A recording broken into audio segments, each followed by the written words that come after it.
I'm Lawrence Chung, and today I'll be talking about engineering machinery. So first I'll talk about the history of crude distillation units, which are one of the most important pieces of engineering machinery, especially for oil and gas engineering. So this man, Samuel Keir, was the first man to refine oil in the United States. And so in 1851, he, along with Professor James C. Booth, created the first oil refinery and was able to refine crude oil into kerosene and be able to use it as an illuminant. This is a diagram of current contemporary CDUs, which stands for crude distillation units. And the way this crude distillation unit works is that the crude oil is pumped in and is heated to extreme temperatures, and once it is heated, it vaporizes. And as it vaporizes, it moves up the column, and inside the column there are different layers and different trays with temperatures corresponding to the boiling points of each of these components. And so once the vapor rises and reaches the boiling point of that particular substance, it condenses into liquid and is therefore separated from the rest, with the heavier substances on the bottom and the lighter ones at the top. And so that is how crude oil can be refined into all of these different substances, including gasoline, naphtha, kerosene, and many others.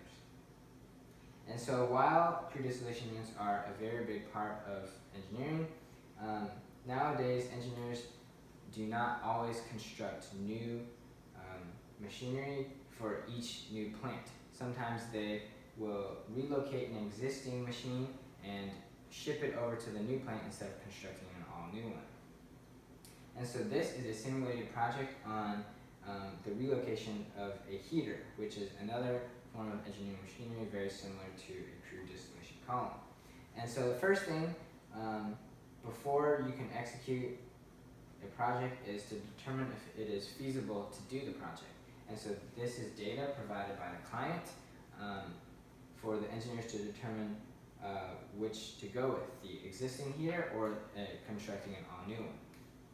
So there are differences in price because the new one is going to cost more, but the existing one will take much more planning and scheduling in order to move over 60 truckloads of machinery over 2,400 miles in this case.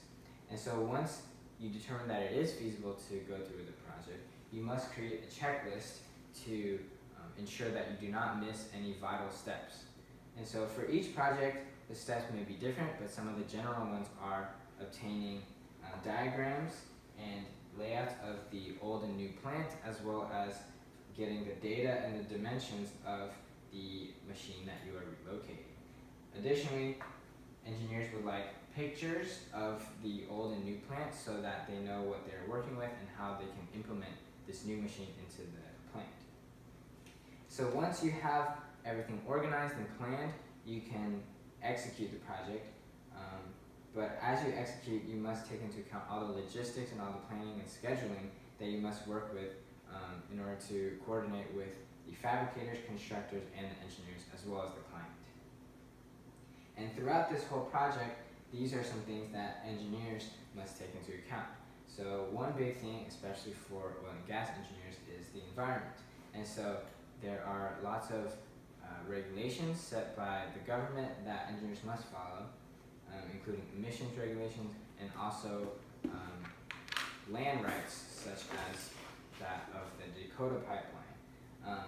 And so another one is corrosion and general deficiencies in the machine. So especially for crude oil, corrosion is a very big problem because of the acidic properties. So engineers must ensure that the crude oil is dealt with properly and that everything works according to plan, or it could cause billions of dollars in damages. And last, engineering ethics is one of the most important things that engineers must take into account. Engineering ethics include ensuring that life is protected in construction of the project, as well as taking into account the environment around it and taking into account the entire lifespan of the project and how their project could affect lives years down the line. And this concludes my presentation on engineering machinery. Thank you for listening.